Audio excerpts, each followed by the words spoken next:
Saudações, eu sou o Android e nesse vídeo eu vou fazer os personagens com esquizofrenia, então quem deu a sugestão vai estar na descrição, chega de enrolação e vamos lá. Patrick Bateman de Psicopata Americano. Primeiro de tudo, eu vou ter que considerar que o que aconteceu no final de Psicopata Americano realmente foi uma alucinação do mesmo, e não aquela teoria de que,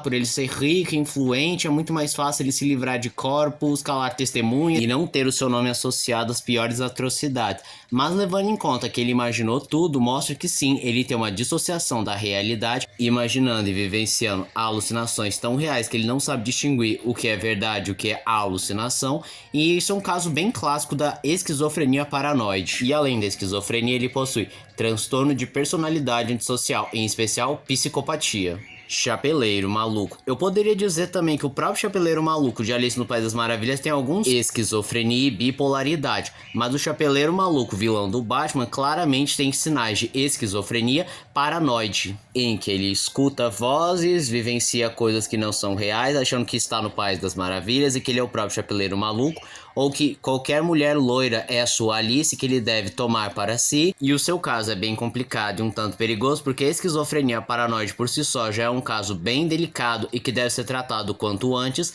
como também ele se mistura com a sua obsessão pelo livro de Lewis Carroll. Sentinela, considerado Vingador Dourado e com o poder de 1 milhão de sóis explodindo, ele possui vários transtornos mentais, como o transtorno dissociativo de identidade com o Sentinela e o Vácuo, a agorafobia, que esse é o medo de estar em público ou de ter algum problema e não ter ninguém a seu encalço, assim como ele possui depressão e também esquizofrenia. Para ser mais específico, a esquizofrenia indiferenciada, que é um quadro de esquizofrenia que enquadra os 3 outros tipos de esquizofrenia, incluindo a paranoide, que é a mais clássica, que é aquele famoso quadro em que a pessoa escuta vozes, não sabe diferenciar o que é real e o que é ficção, e que por vezes pode ter pensamentos perseguitórios. A catatônica, em que o paciente se mantém com o olhar perdido e tendência a ficar imóvel em uma única posição, e isso já aconteceu com o próprio Sentinela como uma forma de evitar que o vácuo escapasse, e a hebefrênica, caracterizada por um afastamento de pessoa, dificuldade de demonstrar emoções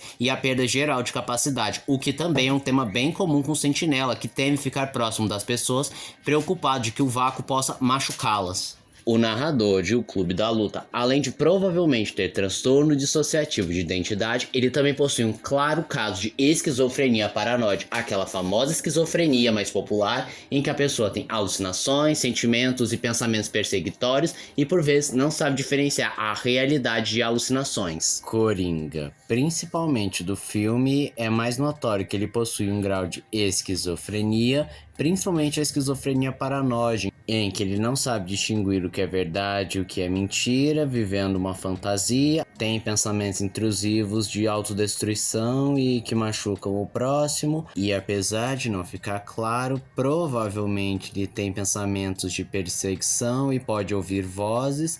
E também é fortemente debatido se o Coringa das histórias em quadrinhos teria esquizofrenia. E sim, ele até apresentaria algum grau de esquizofrenia, mas não é tão evidente quanto a versão do Todd Phillips. Merit Floyd, também chamada de Mutante Zero, além de ter o transtorno dissociativo de identidade, ela também apresenta um quadro de esquizofrenia, principalmente a esquizofrenia paranoide, em que ela ouve vozes, principalmente da Mutante Zero, tentando perturbar a sua mente para assumir o controle. Ela não sabe distinguir o que é verdade e o que é ficção, possui pensamentos perseguitórios e outros pensamentos intrusivos. Norman Bates de Psicose, além de ele ter o transtorno dissociativo de identidade, em que ele tem a identidade da mãe assassina, ele também tem claros sinais de esquizofrenia, em que ele escuta a voz da sua mãe já falecida, dando ordens para o mesmo, e por vezes ele não consegue distinguir o que é verdade, o que é fantasia, além dele ter pensamentos intrusivos e perseguitórios, principalmente de que a mãe vai voltar e punir ele.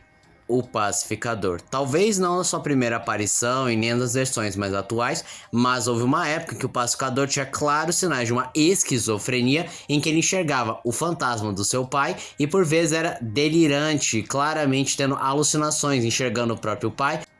E principalmente não sabendo distinguir se isso é uma alucinação ou está acontecendo de verdade. Inclusive ele também tinha vários pensamentos bem mais negativos, principalmente que o pai estava julgando e comparando ele a seus comportamentos nazistas. Cavaleiro da Lua. Além do clássico transtorno dissociativo de identidade, que ele possui várias identidades que adota para si, ele também tem um claro sinal de esquizofrenia, principalmente quando toca no assunto Khonshu, pois uma das maiores dúvidas é se Khonshu realmente existe e lhe concedeu poderes, ou ele não passa de uma alucinação imaginada pela própria mente perturbada de Mark Spector. Claro que existem versões que deixam claro que Khonshu é real e deu verdadeiros poderes para Mark Spector, mas na maioria das versões do personagem, isso é uma dúvida tão cruel que nem mesmo o leitor sabe distinguir.